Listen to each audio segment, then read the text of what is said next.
The North Atlantic is a realm of bruised skies and unforgiving salt. For 8 months of the year, it is a lonely wilderness of white-capped waves. But as the iron grip of winter loosens, a miracle of navigation begins.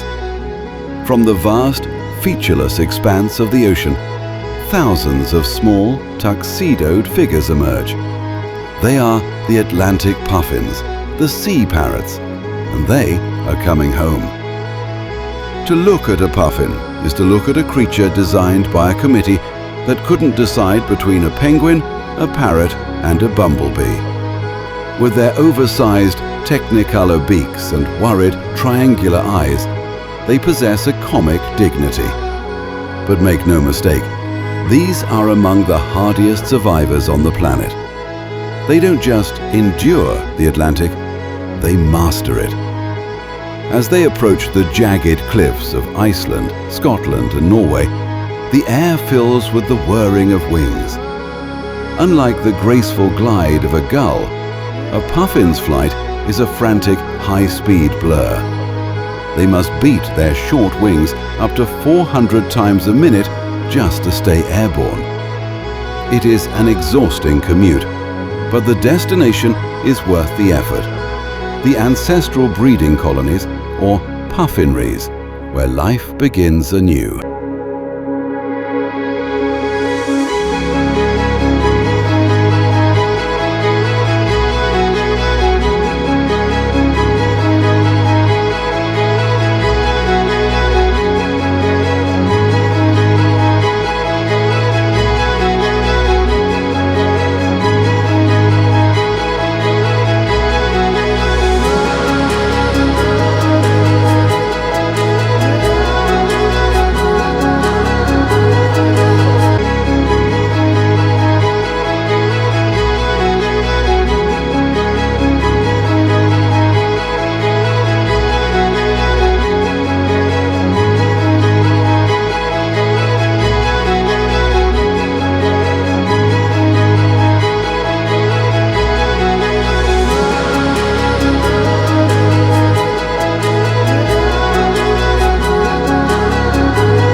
Most seabirds are content with a ledge of bare rock.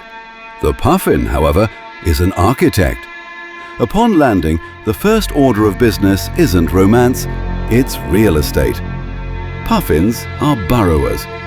Using their powerful, sharp-clawed feet and those massive beaks as pickaxes, they excavate tunnels deep into the soft peat of the cliff tops.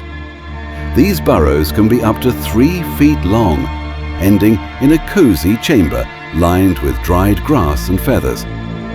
But there is a social hierarchy here. The best spots, those on the steepest slopes with the easiest takeoff runways, are fiercely contested. You'll see them engaged in gaping, a threat display where they open their beaks wide to show off the bright yellow interior. If that doesn't work, a puffin scuffle ensues, a flurry of orange feet and interlocking beaks that usually ends more in ruffled feathers than actual injury. Once the home is secured, the focus shifts to the partner. Puffins are famously monogamous, often returning to the same mate year after year. Their reunion is marked by a touching ritual called billing. They stand outside their burrow and rapidly tap their beaks together. It's a rhythmic, percussive click-clack that echoes across the colony, a reaffirmation of a bond that has survived months of separation in the open sea.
While they may look clumsy on land, tripping over clumps of thrift or tumbling during a botched landing, everything changes the moment they hit the water. Under the surface, the puffin is transformed. Those short, stubby wings that seemed so inefficient in the air suddenly become powerful oars. They don't swim so much as fly through the water. They can dive to depths of 200 feet, holding their breath for a minute at a time. Their primary target? The sand eel.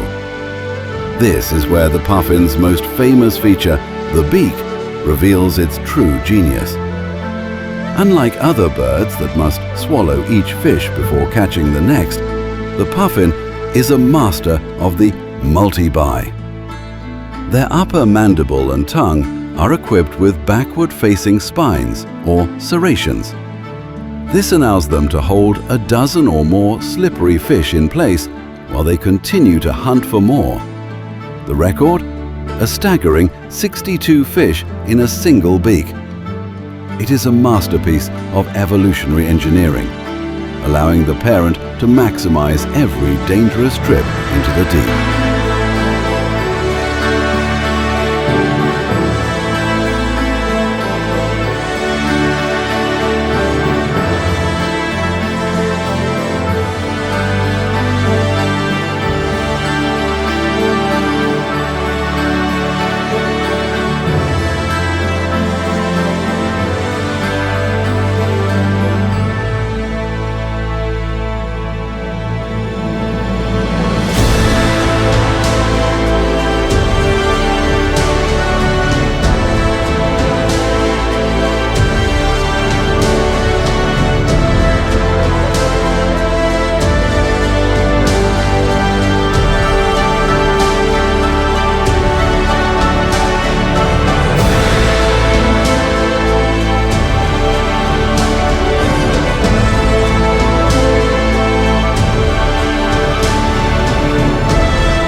Inside the dark safety of the burrow, a single egg hatches.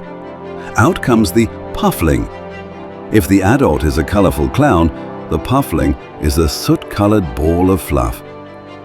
For the next 6 weeks, the parents are on a relentless treadmill.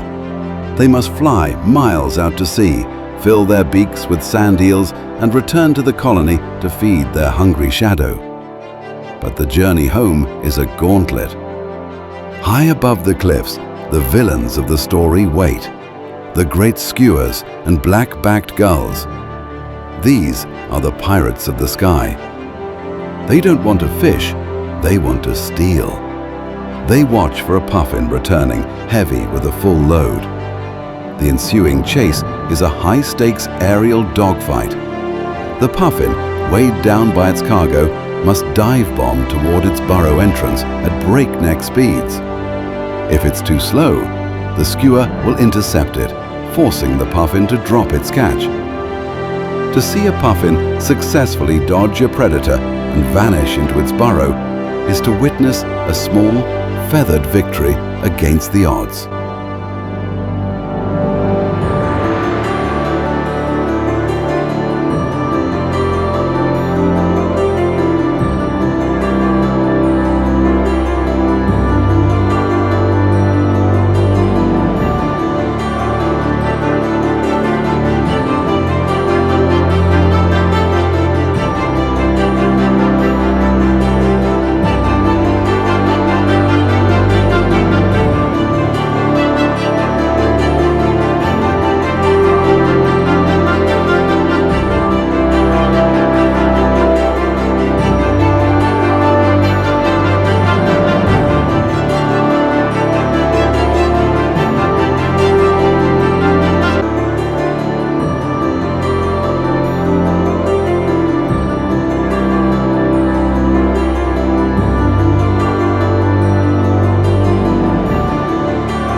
By August, the frantic energy of the colony begins to fade. The puffling, now fat and feathered, undergoes a rite of passage.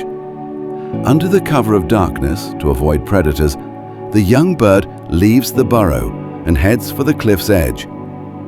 Without a single lesson from its parents, it flings itself into the night air and flutters down to the sea. It will not return to land for another 2 to 3 years. Soon, the adults follow. But as they return to the winter waves, they undergo a strange transformation. The brilliant, fiery orange of their beaks, the very thing that gives them their name, is actually a set of horny plates that they shed. Their faces darken to a somber gray. They lose their makeup and become camouflaged for the winter. For months, they are solitary ghosts. They bob on the swells of the mid-Atlantic, sleeping on the water, enduring storms that would sink ships. They are perfectly adapted to the cold, with a layer of down so thick it is virtually waterproof. But it is here, in the silence of the winter ocean, that the puffin faces its greatest threat.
The puffin is often called the canary in the coal mine for the health of our oceans.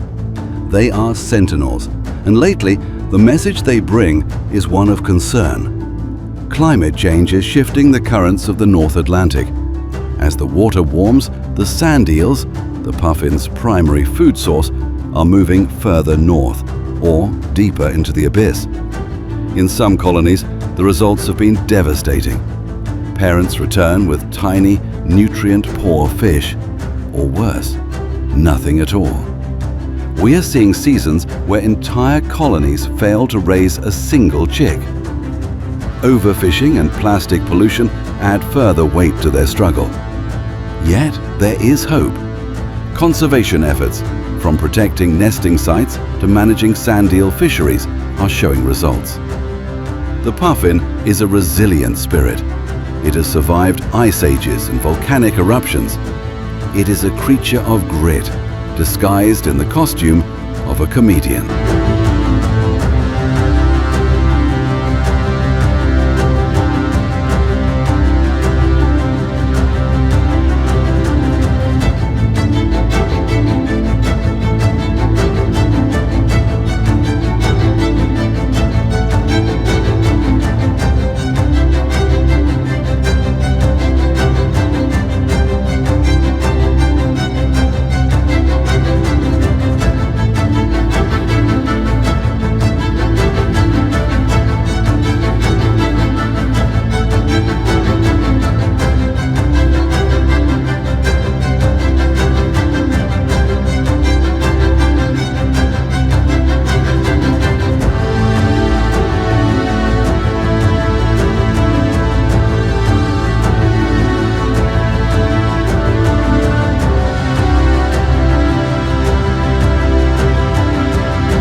As the sun sets over a remote Hebridean isle, the grunting call of the puffins from within their burrows creates a strange subterranean chorus. It is the sound of a legacy that spans millions of years. The puffin reminds us that the world is still full of wonder, that a bird no bigger than a carton of milk can navigate the trackless ocean and return to the exact same square foot of earth every spring. They are the colorful heart of the North Atlantic, a splash of orange against the gray, and a reminder that even the smallest life can be an epic of survival. So long as the waves crash against the basalt and the sand eels run in the currents, the sea parrot will return. To watch them is to realize that nature doesn't need to be majestic to be magnificent. Sometimes it just needs to be a little bit stubborn, a little bit quirky, and incredibly brave.